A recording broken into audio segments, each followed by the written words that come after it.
तो आज का हमारा डीप डाइव एक बहुत बड़े सवाल से जुड़ा है। क्या भारत अब भी सिर्फ एक उभरती हुई शक्ति है, या वो 21वीं सदी के इस खेल में एक नया स्वतंत्र खिलाड़ी, मतलब एक नया ध्रुव बन चुका है? हमारे पास जो स्रोत हैं वो 2025 से 2030 के बीच की दुनिया का नक्शा खींचते हैं और दिखाते हैं कि भारत कैसे चुपचाप शक्ति का संतुलन बदल रहा है। तो चलिए इस पहेली को सुलझाते हैं। शुरुआत करते हैं सबसे बुनियादी चीज से, पैसा, अर्थव्यवस्था। जब दुनिया की बड़ी अर्थव्यवस्थाएं मतलब धीमी चल रही हैं, भारत 6.6% की रफ्तार से आगे बढ़ रहा है। हाँ, लेकिन असली कहानी तो नॉमिनल जीडीपी के आंकड़ों में है ही नहीं। सही कह रही हैं। हमारे स्रोत इशारा करते हैं क्रय शक्ति समता यानी पीपीपी की तरफ। और वो आंकड़ा कमाल का है। बिल्कुल। पीपीपी के हिसाब से भारत 17.71 ट्रिलियन के साथ अमेरिका और चीन के बाद दुनिया की तीसरी सबसे बड़ी अर्थव्यवस्था है। और ये सिर्फ एक नंबर नहीं है। नहीं, ये एक तरह का आर्थिक गुरुत्वाकर्षण है। बिल्कुल सही कहा। यही आर्थिक गुरुत्वाकर्षण वैश्विक कंपनियों को खींच रहा है। पश्चिमी देश चीन पर अपनी निर्भरता कम करने के लिए China+1 रणनीति पर काम कर रहे हैं और स्रोत बताते हैं कि इसका सबसे बड़ा फायदा भारत को मिल रहा है। लेकिन इसमें एक चुनौती भी तो है। हाँ, और वो बहुत बड़ी चुनौती है। देखिए, भारत के पास दुनिया की सबसे बड़ी युवा आबादी तो है, लेकिन रोजगार दर सिर्फ 42.1% है। मतलब अगर इन करोड़ों युवाओं को सही काम नहीं मिला तो जो हमारी सबसे बड़ी ताकत है वही हमारी सबसे बड़ी मुसीबत बन जाएगी। अच्छा, तो ये जो नई आर्थिक ताकत है, क्या यही वो आत्मविश्वास दे रही है जिससे भारत की विदेश नीति भी बदल रही है? मतलब वो पुराने गुटनिरपेक्ष वाले दिन अब गए? हाँ, वो दिन तो गए। अब इसे सामरिक स्वायत्ता या मल्टी अलाइनमेंट कहा जा रहा है। मतलब सबसे दोस्ती, किसी से दुश्मनी नहीं? अपने राष्ट्रीय हित के हिसाब से। लेकिन स्रोत ये भी कहते हैं कि ये रास्ता रस्सी पर चलने जैसा है। एक ही समय में सबको खुश रखना लगभग नामुमकिन है।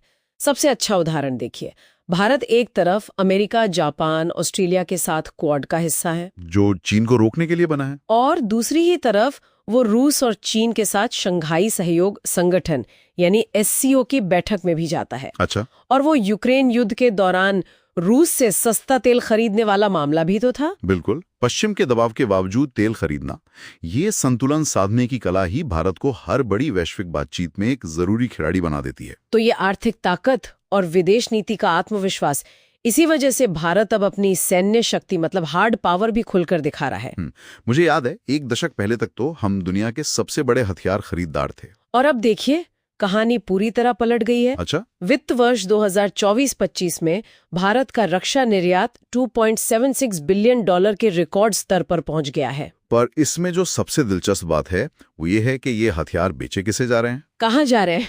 जैसे फिलीपींस को ब्रह्मोस मिसाइल बेचना, ये सिर्फ एक सौदा नहीं, ये दक्षिण चीन सागर में चीन को एक सीधा संदेश है। या फिर आर्मेनिया को पिनाका रॉकेट्स और आकाश मिसाइल सिस्टम देना। ये तो तुर्की, पाकिस्तान, अजरबैजान गठबंधन के खिलाफ हुआ। बिल्कुल, ये काकेशस में एक नया मोर्चा खोलने जैसा है। ये हार्ड पावर का बहुत सोचा समझा इस्तेमाल है। मतलब ये सिर्फ रक्षा सौदा नहीं, ये तो शतरंज की बिसात पर एक चाल चलने जैसा है। लेकिन आज की दुनिया में ताकत सिर्फ मिसाइलों से तो नहीं आती। स्रोत बताते हैं कि भारत का असली तुरुप का इक्का टेक्नोलॉजी में है। और ये कमाल की बात है कि जो UPI हम सब्जी खरीदने के लिए इस्तेमाल करते हैं, वो अब भारत की विदेश नीति का एक अहम हिस्सा बन गया है। ये एक बहुत ही महत्वपूर्ण बिंदु है। जब UPI फ्रांस, सिंगापुर, UAE जैसे देशों में अपनाया जाता है तो यह विकासशील देशों को एक नया विकल्प देता है। कैसा विकल्प? एक ऐसा डिजिटल पेमेंट सिस्टम जो ना तो अमेरिकी कंपनियों के मुनाफे पर आधारित है और ना ही चीन के सरकारी निगरानी वाले मॉडल पर। ये सिर्फ UPI की कहानी नहीं, बल्कि पूरे इंडिया स्टैक की है। इसके जरिए भारत ग्लोबल साउथ को विकास का एक नया आत्मनिर्भर मॉडल दे रहा है। तो अगर हम इन सभी सूत्रों को जोड़कर देखें तो तस्वीर क्या बनती है? स्रोत कहते हैं कि भारत 3 बड़ी भूमिकाएं निभा रहा है। एक सेतु या ब्रिज जो पश्चिम और ग्लोबल साउथ को जोड़ता है। दूसरा, एक संतुलनकर्ता यानी बैलेंसर जो एशिया में चीन के बढ़ते दबदबे को संतुलित करता है। और तीसरा, एक प्रदाता या प्रोवाइडर जो दुनिया को किफायती रक्षा उपकरण और डिजिटल समाधान दे रहा है। ये सब सच है और भारत की वैश्विक महत्वाकांक्षाएं साफ दिखती हैं। लेकिन इस डीप डाइव को एक जरूरी सवाल के साथ खत्म करना चाहिए। क्या? भारत आज दुनिया की 5वीं सबसे बड़ी अर्थव्यवस्था हो सकता है, लेकिन प्रति व्यक्ति आय के मामले में हम 136वें स्थान पर हैं। ये तो बहुत बड़ा अंतर है। तो सोचने वाली बात ये है, क्या कोई देश वैश्विक महाशक्ति बन सकता है जब उसकी अपनी ही एक बड़ी आबादी आर्थिक समृद्धि से बहुत दूर हो? यही वो सवाल है जिसका जवाब भारत का भविष्य तय करेगा।